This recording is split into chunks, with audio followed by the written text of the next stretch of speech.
Imagine this: the shower scene in Psycho, the revving chainsaw in Texas Chainsaw Massacre, the chilling whispers of Buffalo Bill in The Silence of the Lambs.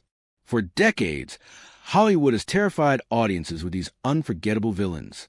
But what if I told you these nightmares weren't pure fiction? What if the terror was born not in the minds of screenwriters, but from the crimes of a quiet, unassuming man living in the heartland of America? This isn't the story of a character. It's the story of Ed Gein, the real-life figure who inspired some of the most disturbing films of all time. And the truth of his crimes was far darker than anything Hollywood could ever imagine. The year was the 1950s, and Plainfield, Wisconsin was the kind of town where nothing ever seemed to happen. Neighbors left doors unlocked. People waved on the street. It was small-town America at its most ordinary, and living among them was Edward Gein. To most, he was eccentric but harmless, a shy handyman who sometimes babysat children, who helped neighbors fix roofs, who seemed lonely but polite. But what no one realized was that Ed Gein lived in a rotting farmhouse on the edge of town, a place where reality and nightmare blurred. He had grown up under the crushing control of his mother, Augusta, a fanatically religious woman who drilled into him that women were sinful, corrupting, and dangerous. When she died, Ed was left utterly alone. Something inside him cracked, and his obsessions turned into something macabre. He began visiting cemeteries at night, digging up bodies, bringing them home, and experimenting with them in ways too disturbing to fully describe. And soon he escalated. On November 16, 1957, Plainfield's peaceful image shattered. Local hardware store owner Bernice Wardens disappeared. The last receipt in her shop's register? A sale to Ed Gein. Police drove to his farmhouse to question him. What they found inside was beyond comprehension. The house was a chamber of horrors. Chairs upholstered with human skin. Skulls turned into bowls. Masks made from faces of the dead. And in the shed, the body of Bernice Wardens, mutilated and hung like a deer. Officers staggered out of the house in shock. Some quit law enforcement altogether after what they had seen.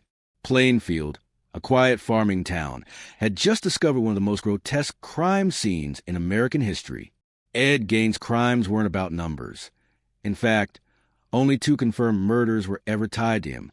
But it was the bizarre, theatrical nature of his crimes that seared his name into infamy. And it didn't take long for Hollywood to notice.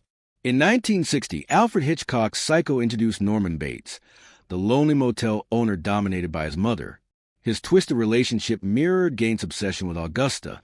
In 1974, Tobe Hooper's Texas Chainsaw Massacre gave the world Leatherface, a killer who wore masks stitched from human skin, directly echoing Gein's grotesque creations.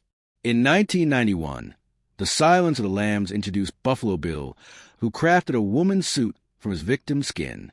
Once again, the inspiration pointed back to Ed Gein.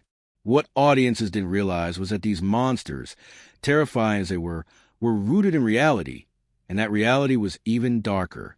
After his arrest, Ed Gein sat calmly in police custody. He admitted to grave robbing and murder with chilling detachment, as though describing a chore.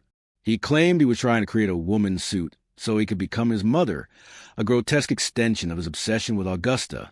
When his trial began, it shocked the nation. But Gein's mental state was impossible to ignore. He was declared legally insane and sent not to prison, but to a mental institution. For Plainfield, the revelation was unbearable. People who once trusted Ed with their children now realized he had been hiding unspeakable horrors just down the road. The betrayal cut deep.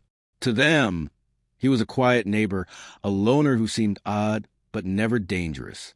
To discover that he was a man behind the most shocking crime scene in American history shattered the town's innocence. The media frenzy turned him into a national figure. Tabloids painted him as a real-life boogeyman, and the name Ed Gein became synonymous with evil. Over the years, filmmakers openly admitted the truth. Ed Gein was a blueprint for modern horror. But here's the twist. While millions flocked to theaters, screaming at the horrors of Norman Bates, Leatherface, and Buffalo Bill, most never knew that the terror on screen was based on a real man from Wisconsin. The scariest thing about the movies wasn't what was on screen. It was that reality had already written the script. Ed Gein lived the rest of his days confined in institutions, diagnosed with schizophrenia. He never returned to Plainfield. In 1984, he died of cancer at the Mendota Mental Health Institute. But even in death, the shadow of his crimes loomed over the small town and the entire country. Plainfield never fully recovered. For many, the very mention of his name still sends chills. Ed Gein didn't kill dozens or hundreds like other serial killers. His body count was small, but the cultural impact of his crimes was massive. His story changed the way America thought about monsters. Not the kind that hide in the dark, but the kind that live next door, mowing lawns, shopping in town, babysitting children. His crimes prove, once and for all, that truth is often more terrifying than fiction. Ed Gein wasn't just a man who inspired Hollywood's scariest villains. He was a reminder that sometimes the most terrifying stories don't come from the movies. They come from real life,